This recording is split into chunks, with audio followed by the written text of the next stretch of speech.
गंगा के बारे में एक बात बताते हैं। सूत जी महाराज कहते हैं कि गंगा की इतनी महिमा है कि एक बार कोई व्यक्ति अपने बुजुर्गों की अस्थियों को लेकर के गंगा में प्रवाह करने के लिए जा रहा था और गंगा उसके घर से बड़ी दूर थी।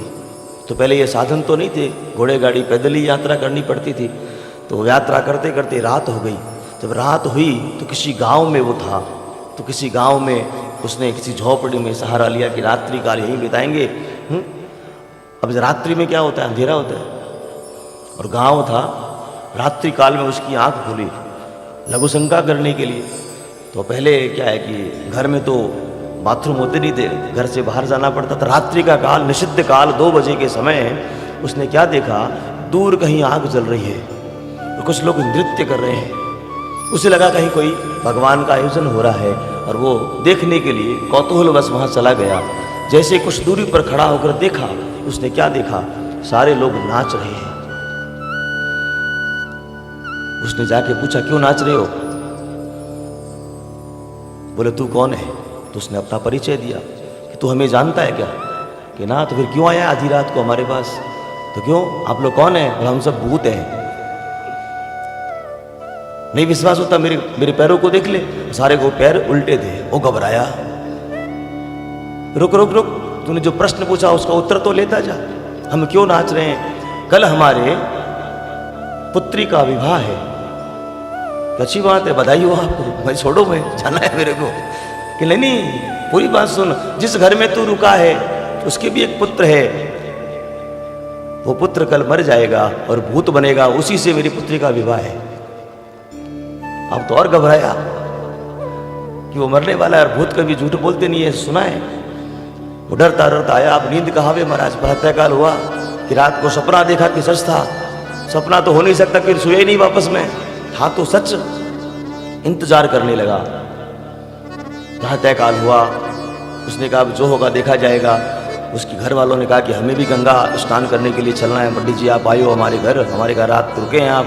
तो वो भी साथ हो लिए, उसका बेटा भी साथ में। अब वो इंतजार कर रहा है कि रात्रि की बात सच हो कि झूठ हो।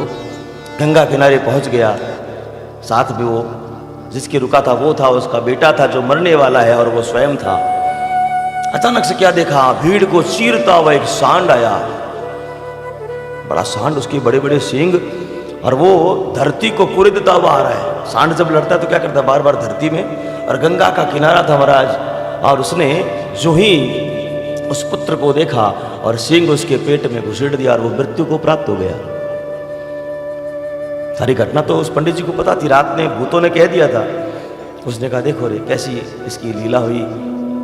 उस भूत ने रात को बताया ऐसा काम हो गया। उसने अपने जो भी अस्थियां थी विसर्जन करी और कौतूहलवश वो फिर रुका कि आज देखूं। कल रात को तो कहा भूत का विवाह होगा, आज भूत का विवाह हो रहा है क्या? रात्रि का काल 2 बजे रात को फिर उठा वो और जाकर देखा तो वहां पे मातम छाया हुआ था। उसने कहा क्या बात है, कल तो नाच रहे थे आप कि मेरे पुत्री का विवाह होगा, तो आपके कहे अनुसार मर गया वो तो? कि मर तो गया लेकिन भूत नहीं बना। कि क्यों? तो मरा मेरे सामने मरा है। कि जिस सांड के द्वारा वो मरा उसके खुर में गंगा की स्पर्श कई भी मिट्टी थी, उस मिट्टी के स्पर्श से उसके सारे पाप समाप्त हो गए, इसलिए वो वैकुंठ चला गया। बोलिए गंगा मैया की। समझ भाई, गंगा की भैया इतनी बड़ी है। गंगा से स्पर्श, मिट्टी का स्पर्श होते ही सारे पाप समाप्त हो गए, इसलिए वो भूत नहीं बना, सारे पाप समाप्त, वैकुंठ चला गया महाराज। इतनी महिमा है गंगा की। उसी गंगा को भगवान ने अपने सिर पर धारण करके उसकी महिमा और बढ़ा दी।